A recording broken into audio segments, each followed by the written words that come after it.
नमस्कार, मी प्रीती. आवाज इंडिया मराठीमध्ये आपल्या सर्वांचं स्वागत आहे. ते नजर टाकूया आजच्या ठळक बातम्यांवर.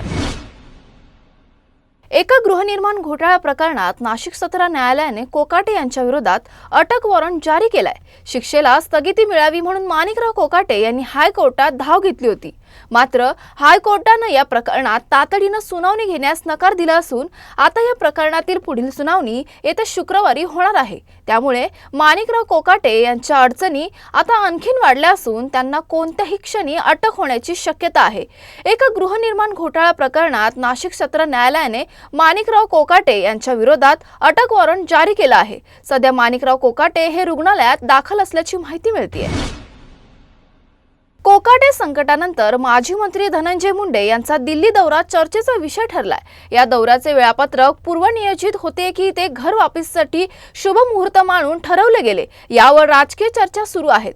दरम्यान धनंजय मुंडे संसदेत वरिष्ठ नेत्यांशी भेटीसाठी गेले होते. एनडीएतील अनेक वरिष्ठ नेते दिल्लीत असल्यामुळे काहींसमोर असा प्रश्न आहे की मुंडे मंत्रिपदासाठी चर्चा करत आहेत का, अशी चर्चा आहे. आगामी मुंबई महानगरपालिका निवडणुकीसाठी 23 डिसेंबर पासून उमेदवारी अर्ज भरण्यास सुरुवात होणार आहे. मनसे आणि ठाकरे गट यांच्यात युती झाल्यास दोन्ही पक्षातील इच्छुकांपैकी एका उमेदवाराला संधी मिळणार असल्याने नाराजी आणि पक्षांतराचा धोका वाढला आहे. हा दगाफटका टाळण्यासाठी राज ठाकरे आणि उद्धव ठाकरे उमेदवारी अर्ज भरण्याच्या आदल्या दिवशी युतीची अधिकृत घोषणा करण्याची तयारी करतात. 22 किंवा 23 डिसेंबर रोजी भव्य मेळाव्यात ठाकरे बंधू संयुक्तपणे युती जाहीर करतील अशी माहिती मिळते. त्यामुळे उमेदवारी न मिळालेल्या नेत्यांना भाजप किंवा शिंदे गटाशी वाटाघाटी करण्यासाठी फारसा वेळ मिळणार नाही आणि संभाव्य बंडखोरी कमी होईल, असा यामागचा उद्देश आहे. याशिवाय जागा वाटपानंतर अंतिम उमेदवाराची नावे जाहीर न करता संबंधित उमेदवारांना थेट फोन करून अधिकृत एबी फॉर्म दिला जाणार आहे. शेवटच्या क्षणी नावे जाहीर करण्यामागेही बंडखोर उमेदवारांना पर्यायी व्यवस्था करण्याची संधी मिळू नये हीच रणनीती आहे. याच दरम्यान ठाकरे गटाचे नेते संजय राऊत आणि अनिल परब यांनी शिवतीर्थावर युती व जागा वाटपाबाबत चर्चा केली असून राज ठाकरे यांनीही आपल्या नेत्यांशी सविस्तर चर्चा करण्याचे संकेत दिले आहेत. दोन्ही पक्षातील जागा वाटप जवळपास निश्चित झाले असून गुरुवारी ठाकरे बंधू युतीची अधिकृत घोषणा करतील, असं मनसेच्या ज्येष्ठ नेत्यांनी सांगितलं आहे. मुंबई महापालिका निवडणुकीत राष्ट्रवादी काँग्रेसची भूमिका स्पष्ट होते. उपमुख्यमंत्री अजित पवार यांनी आज निर्णय घेण्याचे सांगितले की मुंबईत महायुतीसोबत लढायचं की स्वतंत्रपणे. मंत्री आशिष शेलार आणि भाजपा मुंबई अध्यक्ष अमित साटम यांच्या दबावामुळे नवाब मलिक भाजपसोबत नको असं सांगितलं जात आहे. त्याचवेळी पुणे आणि पिंपरी चिंचवड महापालिका निवडणुकीत अजित पवारांनी शरद पवारांच्या नेतृत्वाखाली राष्ट्रवादीसोबत एकत्र येण्याची तयारी दर्शवली आहे, परंतु स्वतंत्रपणे लढण्याचा पर्यायही उघडा ठेवलाय. यामुळे राष्ट्रवादी मुंबईत महायुतीतून बाहेर पडू शकते, तर पुणे आणि पिंपरी चिंचवडमध्ये सहकार्याची शक्यता आहे.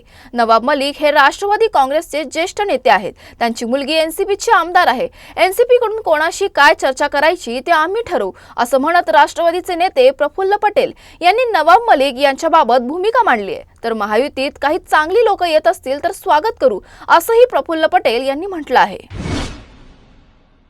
शिवसेना खासदार संजय राऊत यांनी डुप्लिकेट पक्ष म्हटले आणि त्यांच्या कृतीवर ढोंग असल्याचा आरोप केलाय. महायुतीतील मतभेदांचा ढोंग नवाब मलिक यांच्या नेतृत्वाखाली सुरू असल्याचा दावा केलाय. राऊत यांनी उद्धव ठाकरे आणि राज ठाकरे यांच्या संयुक्त सभांचे आयोजन राष्ट्रभर करण्याची गरज व्यक्त केली आहे. काँग्रेस सोबतच्या आघाडीच्या चर्चांवर सध्या कोणताही संवाद नसल्याचं त्यांनी स्पष्ट केलंय. तर प्रकाश आंबेडकर यांच्या वंचित बहुजन आघाडीस शुभेच्छा दिल्यात. महानगरपालिका निवडणुकीचा बिगुल वाजला असून मुंबई, ठाणे, पुणे, छत्रपती संभाजीनगर आणि नागपूर या शहरांमध्ये हाय व्होल्टेज सामना अपेक्षित आहे. ठाण्यात उपमुख्यमंत्री एकनाथ शिंदे यांचा बालेकिल्ला येथे महायुतीला महाविकास आघाडीकडून कडवं आव्हान असणार आहे. काँग्रेस, ठाकरेंची शिवसेना, मनसे आणि राष्ट्रवादी गट एकत्र येऊन शिंदे आणि भाजप विरोधात मैदानात उतरलेत. राज ठाकरे यांचा पाठिंबा मिळाल्याने मराठी मतांचे ध्रुवीकरण वाढणार असून ठाणे महापालिका निवडणूक काटेकी टक्कर ठरण्याची शक्यता आहे. पुणे महानगरपालिका निवडणुकीसाठी आम आदमी पार्टीने आपले पहिले उमेदवार जाहीर केलेत. एकूण 25 उमेदवारांची यादी अधिकृतपणे समोर आली आहे. पक्षाने पुण्यातील सर्व महत्त्वाच्या जागांवर उमेदवार उभे करण्याची तयारी दर्शवली आहे. यादीत उमेदवारांची निवड त्यांची कामगिरी, मतदारसंघातील जनसंपर्क, अर्ज, मुलाखती आणि केलेल्या कार्यांचा अभ्यास करून करण्यात आला आहे. काँग्रेसचे दिवंगत नेते राजीव सातव यांच्या पत्नी आमदार प्रज्ञा सावंत यांचा भाजप प्रवेश ठरल्याची माहिती आहे। प्रज्ञा सावंत यांचा उद्या भाजपमध्ये प्रवेश होणार असल्याची माहिती आहे। गेल्या काही दिवसांपासून त्यांनी गटबाजीला कंटाळून निर्णय घेतल्याची चर्चा आहे। दरम्यान काँग्रेसचे विधान परिषदेतील गटनेते आमदार सतेज पाटील यांनी या पक्षप्रवेशात तथ्य नसल्याचं म्हटलंय। स्वर्गीय राजीव सातव यांच्या निधनानंतर काँग्रेसकडून त्यांची विधान परिषदेवर वर्णी लावण्यात आली होती। राजीव सातव हे लोकसभेतील विरोधी पक्षनेते राहुल गांधी यांचे अत्यंत निकटवर्तीय मानले जात होते। मात्र कोरोना महामारीत अकाली निधनाने त्यांची राजकीय प्रवास कायमचा थांबवला। पहलगाम दहशतवादी हल्ल्याला प्रत्युत्तर देण्यासाठी भारतीय लष्कराने ऑपरेशन सिंदूर मोहीम सुरू केली होती। ऑपरेशन सिंदूरच्या पहिल्या दिवशी म्हणजे 7 मे 2025 रोजी भारतीय वायुदलाचा पूर्णपणे पराभव झाला होता, असा खळबळजनक दावा राज्याचे माजी मुख्यमंत्री आणि काँग्रेस पक्षाचे ज्येष्ठ नेते पृथ्वीराज चव्हाण यांनी केला। 7 तारखेला जे हवाई युद्ध झालं ते अर्ध्या तासाचं झालं। पहिल्या दिवशी आपला पूर्ण पराभव झाला होता, असं पृथ्वीराज चव्हाण यांनी म्हटलं आहे। पृथ्वीराज चव्हाण यांच्या वक्तव्यानंतर भाजपसह विरोधकांनी टीकेची झोड उठवली आहे। पृथ्वीराज बाबा, क्या अब आपको पाकिस्तान से सुपारी मिल गई है? ऑपरेशन सिंदूर में भारतीय सेना की हार हुई, ऐसा झूठ और गैर जिम्मेदार दावा करके आप भारतीय सेना पर सवाल क्यों उठा रहे हैं? आज सिर्फ मुझे ही नहीं तो पूरे महाराष्ट्र को शर्मिंदगी महसूस हो रही है कि महाराष्ट्र के एक पूर्व मुख्यमंत्री सिर्फ झूठ नहीं बोल रहे हैं बल्कि सीधे देश विरोधी मानसिकता का प्रदर्शन कर रहे हैं। भारतीय सेना जान की बाजी लगाकर दुश्मन को परास्त कर रही है और कांग्रेस दुश्मन की भाषा बोलकर दुश्मन का पक्ष लेकर हमारे जवानों का मनोबल तोड़ने का काम कर रही है।